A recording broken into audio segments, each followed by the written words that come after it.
Nagaan gooftaa keenya Yesuus bakkuma jirtanitti isiniif baay'atu jechuun jaalladha. Yeroo kana immoo ergaan qabadhee isiniif dhiyaadhe mul'ata Yohaannis boqonnaa 13 lakkoofsa 11 kaasee bineensi lafa keessaa ba'e sun eenyuun bakka bu'a kan jedhu walii wajjiniin qayyabanna. Duraan dursinee Waaqayyo karaa hafuura isaa qulqulluu dhoksaa dubbii isaa kana akka nuuf ibsuuf kadhataan fuula isaa duratti dhiyaanna. Galata siif dhiyeessina abbaa keenya gaarummaa keessa dinqisiisaadhaaf. Ergaa dinqisiisaa karaa sagalee raajii nuuf kennite kanaaf si galatoonfanna. Ammas yeroo keenya kana kan ilaallatu dubbii raajii gadi fageessinee akka qayyaban hubachuus akka dandeenyu hafuurri kee qulqulluun akka nu gargaaru adaraa siin jenna. Yeroo kana obboloota ergaa kana dhaggeeffatanis eebbisi. Anis yeroon dubbii kana dubbadhu dhugaa jiru hafuurri kee qulqulluun akka ibsu adaraan si gaafadha. Jaalalli kee immoo raawwatu maqaa gooftaa keenya Yesuus kadhannaa. Ameen. Mul'ata boqonnaa 13 lakkoofsa 11 irraati akkana kan jedhutu dubbifama. Kana malees bineensa lafa keessaa ba'u biraa tokko nan arge. Akka hoolaa gaanfa lama qaba. Akkuma bineensa akka jawwee sanas in dubbataa jedha. Bineensa lafa keessaa ba'uudha. Jalqaba irratti lakkoofsa 1 kaasnee bineensa galaana keessaa ba'u arginee turre. Bineensi galaana keessaa ba'e kuni qeerransa kan fakkaatu ta'ee garuu immoo qaama ari'ataa Waaqayyoonis arrabsu ta'uusaa. Yeroon isaaf laatame immoo waggaa 1260 yookiin waggaa 3 walakkaa raajiidhaan isa jedhame ta'uusaa yookaan ji'oota 42 ta'uusaa walii wajjiniin ilaallee turre. Keessumaa lakkoofsa 5 irraa dubbii gurratti guddaa fakkaatuuf Waaqayyoon kan arrabsu dubbachuudhaaf afaan hin kennameef ji'a 42 kana gochuudhaaf aboon hin kennameef.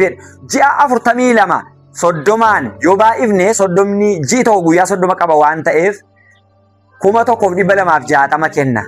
Kun immoo akkuma raajii keessatti guyyaan tokko waggaa tokko bakka bu'a waan ta'eef bara 538 yeroo sirni Phaaphaasii olaantummaa argate kaasee waldoota hundumaa irratti mataadha jedhame kaasee hanga sirni Phaaphaasiin sun madaa'eetti 1798 yerootti Poophaayos inni ja'affaan qabamee mana hidhaa galee achuma kee utuu jiru akka inni du'u ta'e sanatti waggaa 1260 fudhata. Yeroo kana keessa maaltu ta'e?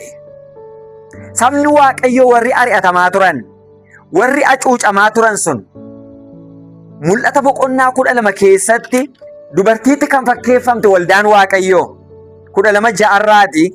Dubartittiin immoo lafa onaatti hin baqatteedha ari'annaa sana jalaa. Lafa onaatti hin baqatte achitti iddoo Waaqayyo akka isheen guyyaa 1260 waan ittiin jiraattu argattuuf qopheesseef qabdi turteedha. Guyyoonni as keessatti heeraman hundi isaaniiyyuu wal fakkaatu. 1260 waggaa 3 walakkaa ji'a 42 barootaa fi walakkaa baraa wanti jedhamu hundi isaaniiyyuu yaaduma tokko ibsu asirratti. Darbee mul'ata boqonnaanuma 12 lakkoofsa 14 kaasee waldaa Waaqayyoo bara jaarraa dukkanaa sana keessa yeroo bineensi akka qeerransaa sun mo'ee ture sanatti jechuudha. Acuuccaan kan isheerra ga'e waldaan Waaqayyoo sabni Waaqayyoo 12-14 kaasee dubartittiin garuu'edha. Waldaadha saba Waaqayyoo bakka buuti isheen asirratti. Boficha duraa gara lafa onaa iddoo itti bara 3 walakkaadhaaf bara 3 walakkaa jechuun waggaa 3 walakkaadhaaf waan ittiin jiraattu argattu sanatti akka balaliituuf baalleenjoo biraa guddichaa 2 hin kennamaniif. Yemmus bofichi bishaan lola'ee akka dubartittii haree adeemuuf dugda ishee duubaan bishaan akkuma isa laga yaa'utti afaansaa keessaa duukaa gadi naqeedha. Kun immoo ari'annaa waldaa Waaqayyoo irratti saba Waaqayyoo irratti baname sana argisiisa. qaamni mootummaas ari'annaa irratti geggeesse, waldaan ari'annaa isaan irratti geggeessiti. Sabni Waaqayyoo irra rakkatan yeroo sana keessa jechuudha.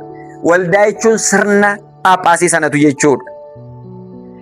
Garuu 15 irraa akkuma margine yemmuu bofichi bishaan lola'ee akka dubartitti haree adeemuuf dugda ishee duubaan bishaan akkuma isa laga yaa'utti afaan isaa keessaa duukaa gadi naqeedha. 16 irraa lafti garuu dubartittii hin gargaareedha. Lafatu ishee gargaare dubartittii. Waldaa Waaqayyoo lafatu gargaareedha. Lafti kun isa kamiidha? Isa boqonnaa 13 lakkoofsa 11 irraa bineensa lafa keessaa ba'uudha waan ta'eef lafatu ishee gargaareedha kunoo. Lafti garuu dubartittii hin gargaare.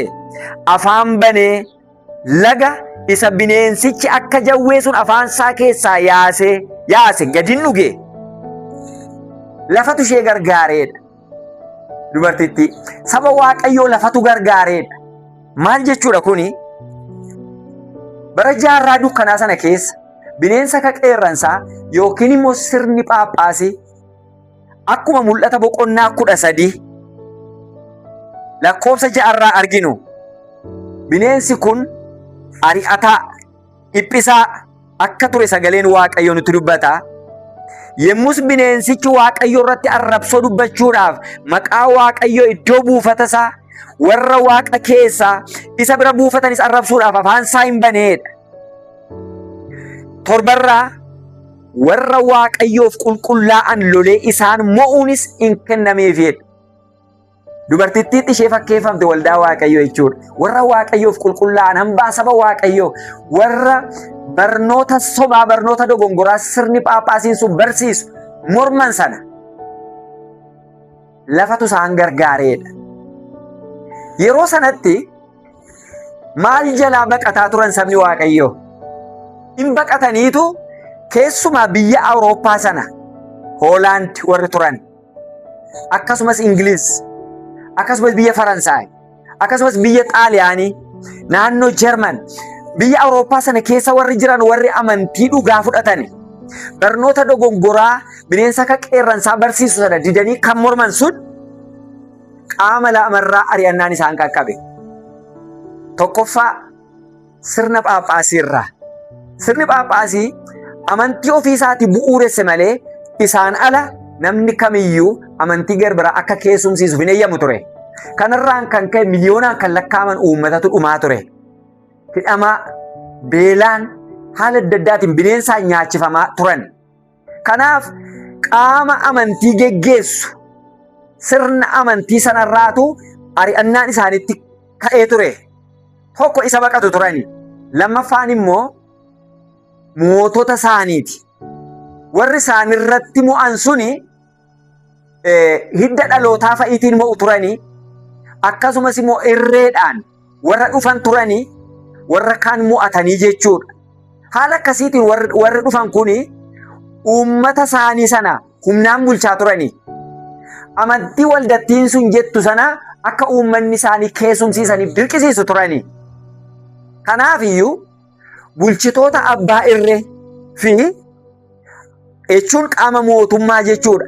Warra akka isaan amantiin kaatolikii kun akka fudhatamuuf dirqisiisan sana akkasumas immoo sirna Phaaphaasii kana qaama lama kana baqatanii gooftaan keenya Yesuus Kiristoos yeroo biyya lafaarra ture iyyuu warri Yihuudootaa Yesuusin iyyuu gara qaama mootummaatti kan isaan geeffataa turan. Kanaafuu duuka bu'oonni gooftaa keenya Yesuus Kiristoos garee lamarraatu ari'annaan isaan qaqqaba ture. Tokkoffaa geggeessitoota amantii Yihuudootaa, luboota jechuudha, hangafoonni lubootaa. Isaan sunis ari'annaa geggeessu akkasumas immoo qaamni mootummaas immoo qabee isaan reebaa isaanidhaa ture. Yesuusin iyyuu Philaaxoos duratti, Heroodis fa'aa durattidha kan isaan dhiyeeffataa turan. Barumsa keenya kanaan duraa keessatti akkuma caqasnee turre. Kanaaf amantoonni Pirootestaantotaa kun warri baqatan jechuudha. Miliyoonaan kan lakkaa'aman erga dhumaniin booda hafteen isaanii jechuudha biyya isaanii gallakkisanii biyya namni baay'ee muraasi qofaan keessa jiraattu itti akka godaananiif dirqisiifaman. Lafatu isaan gargaare inni ni jedhu isa kanaadha. Kanaaf boqonnaa 13 lakkoofsa 11 kana malees bineensa lafa keessaa ba'u biraa tokko nan arge. Akka hoolaa gaanfa lama qabaa, akkuma bineensa akka jawwee sanaas in dubbata turedha. Bineensi inni kun bineensota kanaan dura raajii Daani'el boqonnaa 7 keessatti akkasumas immoo mul'ata boqonnaa 13:10 argine irraa adda. Bineensonni suni warra aboodhaan deemanidha. Leenca, amaaketa, bineensa qeerransa fakkaatu, akkasumas immoo bineensa akka jawweessa jedhame Roomaa, Baabiloon, Meedoonii, Faars, Giriikii fi Roomaa jechuudha. Garuu inni nuyi lakkoofsa 11 irratti arginu kun hoolaa fakkaataa'edha. Sababiin isaa gaanfi isaa gaanfa akka kan hoolaa jedha waan ta'eef hoolaa fakkaateetu ka'e. Ka'uunsaas immoo galaana keessaa miti. Lakkoofsa 1 irraa kan nuyi argine kana booddee immoo bineensa tokko galaana keessaa utuu ba'u nan argeedha. Galaana jechuun immoo lafa uummanni heddummatan afaanota saba garaagaraa ta'uusaa arginee turre.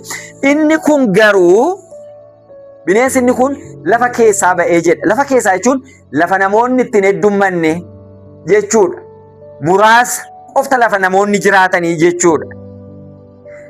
Lafa keessaa ba'ee yeroo lafa keessaa ba'u mootummoota isa dura turan garbiraa galagalchee otoo hin ta'in hoolaatti fakkeeffame waan ta'eef nagaadhaan dhufe.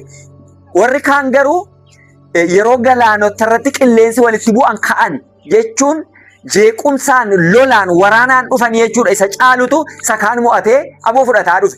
Inni kun garuu akkasittiin hin dhufne nagaa wayiiti jechuudha. Kana malees bineensa lafa keessaa ba'u biraa tokko nan arge. Akka hoolaa gaanfa lama qaba, akkuma bineensa akka jawwee sanas in dubbata turedha. Kanuma irratti xiyyeeffannee ilaaluun baay'ee barbaachisaadha. Waa'ee hoolaa duraan dursinee yaada muraasa fudhachuun barbaachisaadha. Raajii Isaayyaas keessatti boqonnaa 9 lakkoofsa 6 irraa mucaan nuuf dhalateera, ilmis nuuf kennameera, humni mootummaa isaa gatiittii isaarra jira, maqaan isaa Gorsaa, Dinqii, Waaqayyo Jabaa, Abbaa bara baraa, Hangafa nagaa in jedhamaa'edha. Gooftaan keenya Yesuus Kiristoos hangafa nagaati. Garuu Isaayyaas boqonnaa 53 irratti immoo nuyi hundumti keenya akka hoolaa karaa ofii keenyaarra gorree sokkine, Waaqayyo garuu cubbuu hunduma keenyaa isarra kaa'ee jedha. 53:6 irraa yoo dubbifanne Gooftaan keenya Yesuus Kiristoos ofii isaatis hoolaatti fakkeeffame.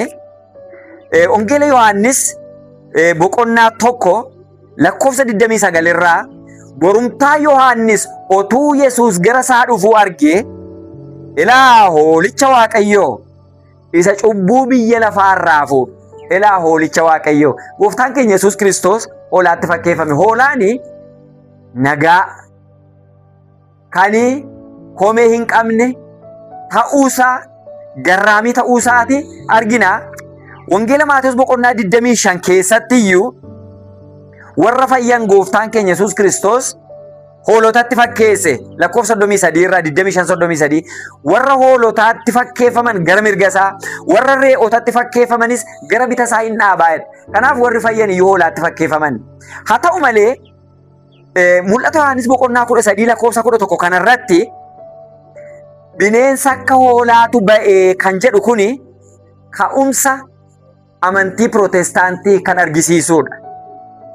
Yeroo sirni Kaatoolikii madaa'e sana kan dhiphataa turan, kan rakkachaa turan, amantii sirna Phaaphaasii sana mormanii kan biyya Ameerikaatti godaanan yeroo sana akkuma sila dubbadhe waa lama jalaa baqatanii mootummaa abbaa irree akkasumas immoo sirna Phaaphaasii jalaa baqatanii turani.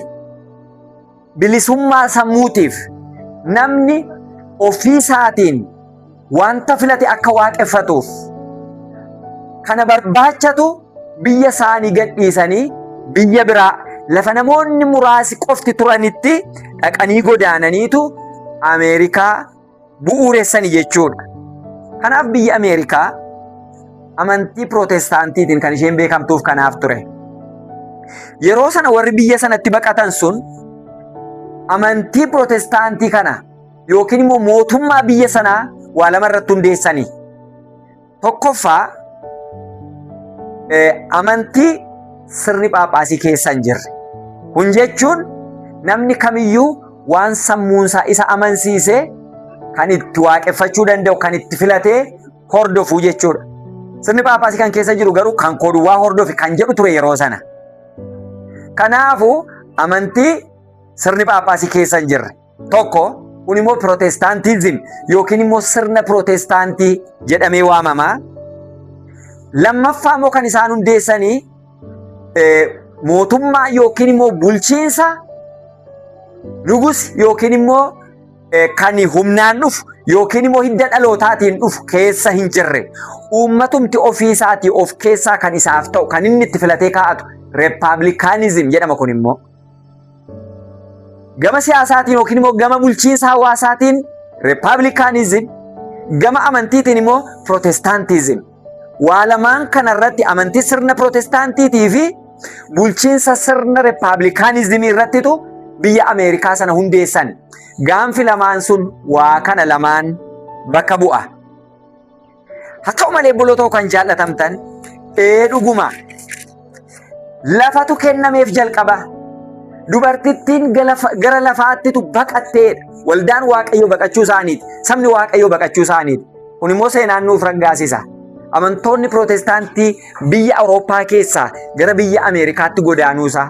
Yeroo sana bilisummaa sammuutiif jedhaniitu baqatanii amantii dhugaa iddootti eeguudhaaf jedhanii akka isa har'a namoonni badhaadhina barbaacha sobaa waliin dha'aa biyya Ameerikaatti godaanan miti. Har'a namoonni Ameerikaa dhaqan qannoodhaaf.